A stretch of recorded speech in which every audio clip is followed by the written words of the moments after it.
Let's revise TY के question number 9।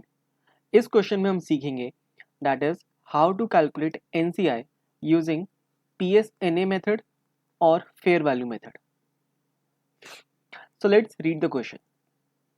ABC Limited prepares consolidated financial statements up to 31st of March every year. On 1st of July 2001, ABC Limited acquired 75% equity shares of JKL Limited and gained control of JKL Limited.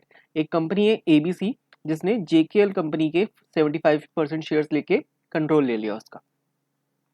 Issued shares of JKL Limited is 1 crore 20 lakh equity shares. ये number of shares हैं, amount में नहीं है. 1 crore 20 lakh equity shares है JKL limited के. इसमें से 75% shares ABC ने परचेज कर लिया. Details of the consideration, purchase consideration are as follows. तो यहीं पे हम परचेज कंसिडरेशन की कैलकुलेशन भी कर लेते हैं. So let's see. On 1st of July 2001 कौन सी डेट की बात कर रहे हैं? वही जो डेट ऑफ एक्विजिशन है जो ऊपर बताई गई है. ABC issued 2 shares for every 3 shares acquired in JKL limited. ABC क्या कर रहा है? JKL के हर 3 शेयर्स के बदले में अपने 2 शेयर्स दे रहा है. On 1st of July 2001 similar date पे, सेम डेट पे, market value of an equity share of ABC limited was 6.5 rupees and market value of equity shares of JKL limited was rupees 6 rupees. दोनों companies के market value दे रखी है on the date of acquisition, market value per share. तो देखो, purchase consideration ABC issue कर रहा है JKL को शेयर्स. तो शेयर्स कितने इशू करेगा? 1 करोड़ 20 लाख शेयर्स है JKL के. इसमें से 75% कंपनी खरीद रहे हैं. हर 3 शेयर के बदले में 2 शेयर्स इशू कर रहा है. तो अगर हम सिर्फ इस पार्ट को सॉल्व करें तो हमारे पास आ जाएगा नंबर ऑफ शेयर्स कितने इशू कर रहा है. बट हमें नंबर ऑफ शेयर्स नहीं चाहिए, हम देखेंगे परचेज कंसिडरेशन अमाउंट में कितने पैसे दे रही है.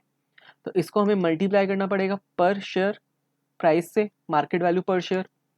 अब यहाँ पे एक कंफ्यूजन उठती है स्टूडेंट्स को कि जो पर शेयर प्राइस है दोनों कंपनीज का दे रखा है, ABC का भी JKL का भी, तो कौन सी कंपनी का लेना है?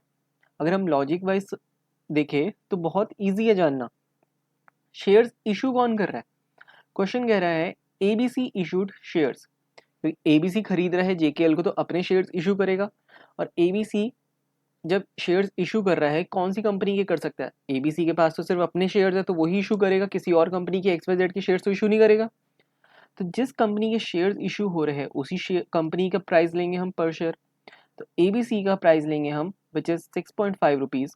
तो पर शेयर प्राइस आ जाएगा हमारे पास 6.5 रुपये. इसको फटाफट से कैलकुलेटर पे सॉल्व करते हैं. 1.2 इंटू में 75% इंटू में 2 डिवाइड बाई 3 मल्टीप्लाइड बाई 6.5, ये आता है 3.9, यानी कि 3.9 करोड़ इज आवर शेयर्स की परचेज कंसिडरेशन. नेक्स्ट पॉइंट पढ़ते हैं second. On 30th June 2002 ABC Limited make a cash payment of 71,50,000.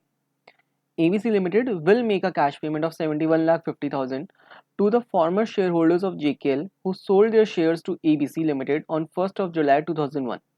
क्या कह रही है सेंटेंस? ये हमें बता रहा है कि कोई डेफर्ड कंसिडरेशन है.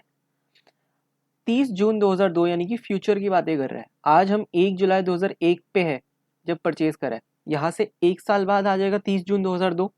तो 1 ईयर बाद ABC limited will make a cash payment 71,50,000 रुपये 1 साल बाद देगा JKL के फॉर्मर शेयर होल्डर्स को जिन्होंने अपने शेयर्स बेचे हैं. आज के लिए कुछ कंसिडरेशन दे रहा है 1 साल बाद. तो इसकी हमें प्रेजेंट वैल्यू लेनी होगी. तो on 1st of July ABC limited would have to pay interest at an annual rate of 10% on borrowings. इसी 10% से हम इसका निकाल लेंगे प्रेजेंट वैल्यू. तो हम करेंगे 1 divide by 1.1, present value factor आ जाते हैं 0.909 मल्टीप्लाइड बाय 71,50,000. ये हमें देता है 65 लाख रुपीस की अमाउंट. 65 लाख.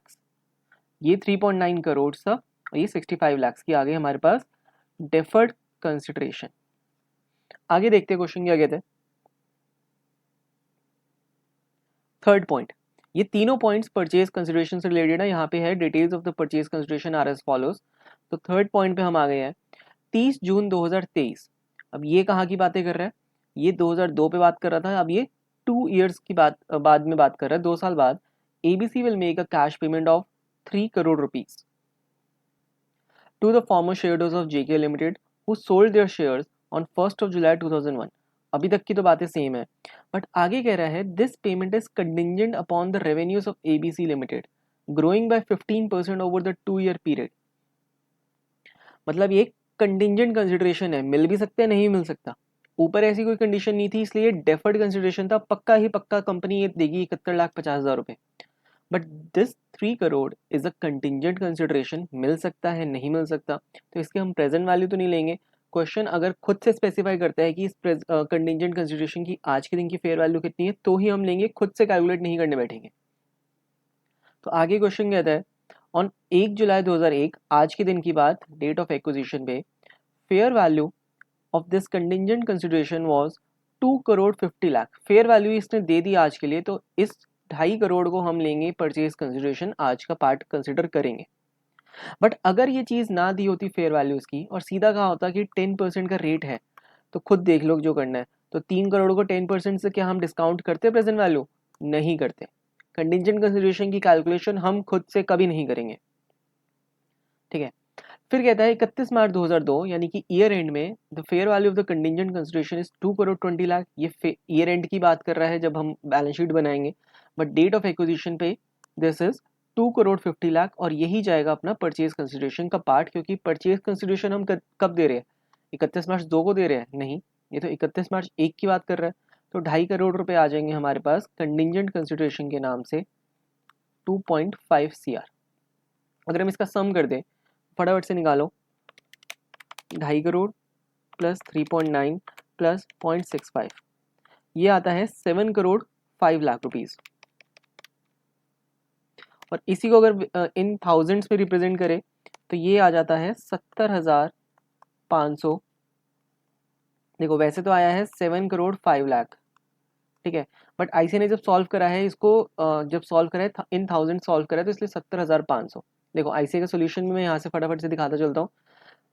ये चीज़ कहाँ क्या चीज़ है ये बाद में देखते हैं। This is our purchase consideration, ये 3 पॉइंट्स, शेयर लिया हमने, डेफर्ड और कंटिंजेंट कंसिडरेशन, ठीक है। ये सारी सम्स आ गई, 3.9 करोड़ आया था, ये 2.5 करोड़, ये था 65 लाख। अगर इसका सम कर लो फटाफट से, 39,000 प्लस 25,000 प्लस 6,500, ये आता है 70,500, जो अभी तक हमने कैलकुलेट करी है अपनी पीसी परचेज कंसिडरेशन, ठीक है। क्योंकि यहाँ पे आईसी ने क्या करा है, रुपीज इन थाउजेंड्स, एग्जाम में करना कर लो, पूरे करोड़ में फिगर्स नहीं लिखनी, और कहाँ पे लैक्स का LAKS लिखते रहोगे, कहाँ पे CR लिखते रहोगे, तो एक स्टैंडर्डाइज कर सकते हो कि फिगर्स आर इन 1000 रुपीज। चलो आगे चलते, क्वेश्चन क्या कहता है। अब तक हमने सिर्फ पीसी निकाला है। 1 जुलाई 2001 को carrying value of the identifiable net assets of JKL limited in the books of that company was 6 crore rupees. JKL के आइडेंटिफाइबल नेट एसेट्स की कैरिंग वैल्यू यानी कि book value date of acquisition में 6 करोड़ की है, बट हमें क्या करना होता है, जिसको हम एक्वायर कर रहे हैं उसकी फेयर वैल्यू लेंगे। आइडेंटिफाइबल नेट एसेट्स हम फेयर वैल्यू लेते हैं। क्वेश्चन ने आगे दे रखा है 1 जुलाई 1 को fair value of these net assets was 7 crore rupees and the rate of deferred tax to apply to the temporary difference is 20%। देखो हुआ क्या, कैरिंग अमाउंट है 6 करोड़ बट फेयर वैल्यू है 7 करोड़, तो INA क्या बनेगा, this 7 crore is INA, identifiable net asset. But हमें पता है अगर क्वेश्चन में टैक्स की बात करी गई है, नॉर्मली क्या बहुत सी जगह क्वेश्चंस में कह देते हैं इग्नोर टैक्सेस, इग्नोर इट, तो हम टैक्सेस इग्नोर कर देते हैं। बट इस क्वेश्चन में डेफर टैक्स की बातें करी गई है, तो हम इस पे एक DTA DTL बनाएंगे। DTA DTL कैसे बनता है, इंडेक्स 12 के कंसेप्ट से, आई होप आते होंगे। तो देखो इतना हमें पता है, DTA DTL के लिए हमें एक टैक्स बेस चाहिए, एक कैरिंग अमाउंट चाहिए। अब कंसोलिडेशन के केस में जो फेयर वैल्यू है इसको हम एज्यूम कर लेते हैं दिस इज कैरिंग अमाउंट, और जो कैरिंग अमाउंट है उसको हम मान लेते हैं ये टैक्स बेस है। अब देखो ये एसेट्स की बातें कर रहे हैं, टैक्स बेस हमारा 6 करोड़ का है, कैरिंग अमाउंट हमारी 7 करोड़ की ज़्यादा है। इनकम टैक्स को तो हम टैक्स बेस को छेड़ नहीं सकते, we can't make any adjustments in it, but अपनी बुक्स को तो हम एडजस्ट कर सकते हैं। तो 7 करोड़ के एसेट्स को नीचे लाने के लिए हमें एसेट्स बेचने होंगे, यानी कि एसेट्स कम करने होंगे। एसेट कम हुए तो ऑटोमेटिकली लाइबिलिटी बढ़ गई। तो इस कंसेप्ट से हमें पता चलता है कि इस क्वेश्चन में DTL बनेगा ऑन दिस डिफरेंस। कितना डिफरेंस है? 1 करोड़ का। टैक्स है 20%, तो 20 लाख रुपीज़ का DTL बन जाएगा। तो 7 करोड़ में से 20 लाख चले गए तो हमारे पास आ जाता है 6 crore 80 lakh rupees. This is our INA। और इसी को अगर हम इन थाउजेंड्स रिप्रेजेंट करें, ये आता है 68,000 रुपीज़। तो INA क्वेश्चन में आते हैं। सोल्यूशन में net assets of the acquisition date 68,000 rupees की नेट एसेट्स है। रेफर कह रहे हैं वर्किंग नोट देख लो। वर्किंग नोट में क्या दिखाएंगे हमें कि 7 करोड़ के एसेट से 20 लाख रुपीज़ का हमारे पास डेफर्ड टैक्स आ गया DTL, इसलिए माइनस करके हमारे पास 68,000 रुपीज़ की वैल्यू आ गई। यहाँ पे 6 करोड़ 80 लाख आ गया हमारे पास नेट एसेट्स। आगे देखते हो क्वेश्चन क्या कहता है। अभी तक हमने क्या करा, परचेज कंसिडरेशन निकाल दी, नेट एसेट्स निकाल दिए। Let's see further. During the 9 months period ended on 31 March 2002। 9 months कैसे? 1 जुलाई 2001 को हमने ये सारा काम करा था। यहाँ से 9 महीने बाद ईयर एंड में 31 मार्च 2002 को क्या हुआ, JKL लिमिटेड जिसको हमने खरीदा था उसके पुअर रिजल्ट से had a poor then expected operating performance. Therefore on 31 March 2 it was necessary for ABC limited to recognise an impairment of the goodwill arising on the acquisition of JKL amounting to 10% of the computed value.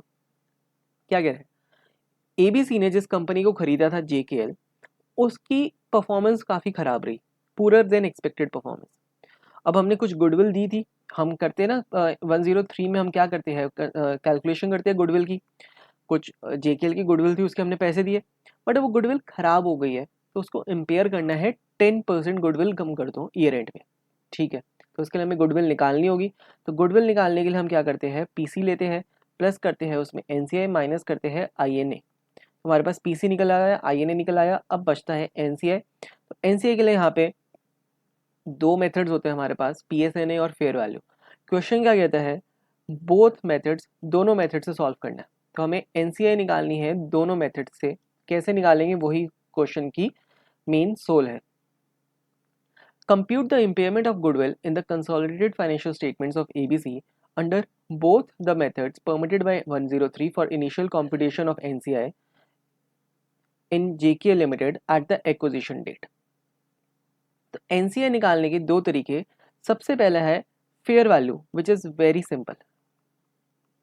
क्या कहते हैं ये, अगर हम fair value से NCI निकालें तो ये कहते हैं जितने शेयर्स है NCI है उसको fair value of per share multiply कर दो। तो JKL के पास टोटल 1 करोड़ 20 लाख शेयर से, यहीं पे मैं लिखता हूं,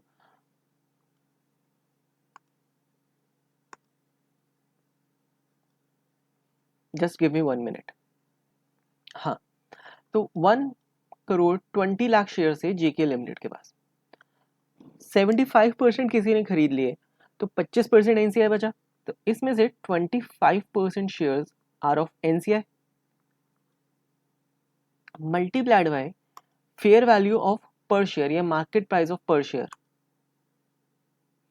अब ये मार्केट प्राइस हम फिर से कंफ्यूजन आती है कि 6.5 ले या 6 ले। तो देखो, सबसे पहले तो मैं डायरेक्ट आंसर बताता हूँ, फिर बताते हैं लॉजिक।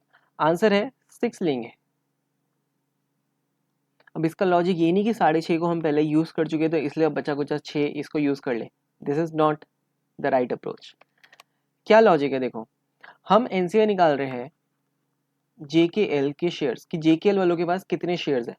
JKL के शेयर्स की वैल्यू निकाल रहे हैं NCI, जो 25% शेयर्स बच गए उसकी कितनी वैल्यू है।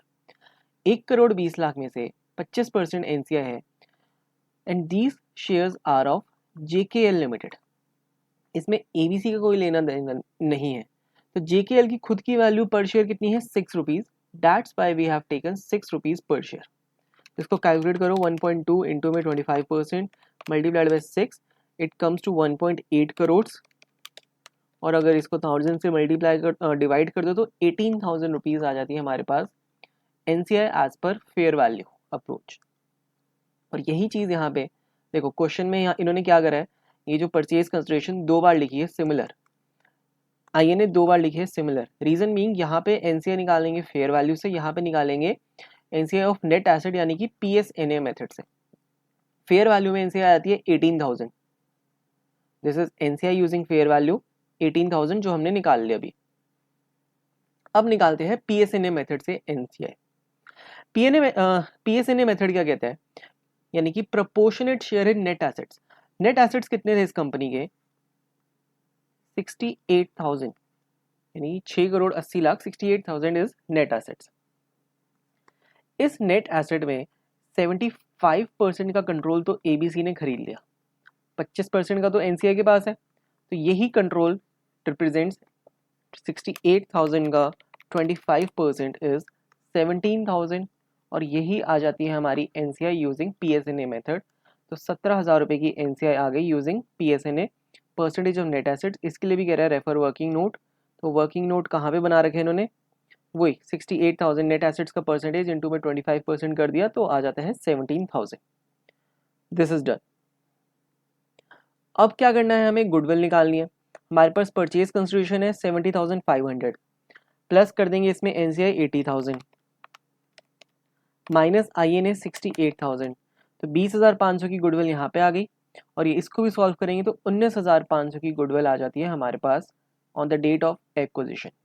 अब इस गुडविल को इम्पेयर करना है, 10% इसमें से इम्पेयर निकाल दो, तो इसका 10% 20,50, इसका 10% 19,50. क्वेश्चन हमारा खत्म. बहुत ही सिंपल क्वेश्चन था, एग्जाम में आ जाए तो बहुत ही अच्छी बात है. ठीक है, कंसेप्ट हमारे पक्के होने चाहिए. क्वेश्चन लेंदी है देखने में, क्योंकि इस चैप्टर के सारे क्वेश्चन दिखने में लेंदी है, अंदर उनकी जान कुछ है नहीं. बहुत ही एक दो पॉइंट्स है, एक दो क्वेश्चन है जो हो सकता है जिसमें थोड़ा सा टफ लग सकता है, बाकी इट्स वेरी सिंपल. चलिए मिलते हैं एक नेक्स्ट किसी क्वेश्चन में इन अ नेक्स्ट वीडियो. तब तक के लिए thank you, bye bye, all the best.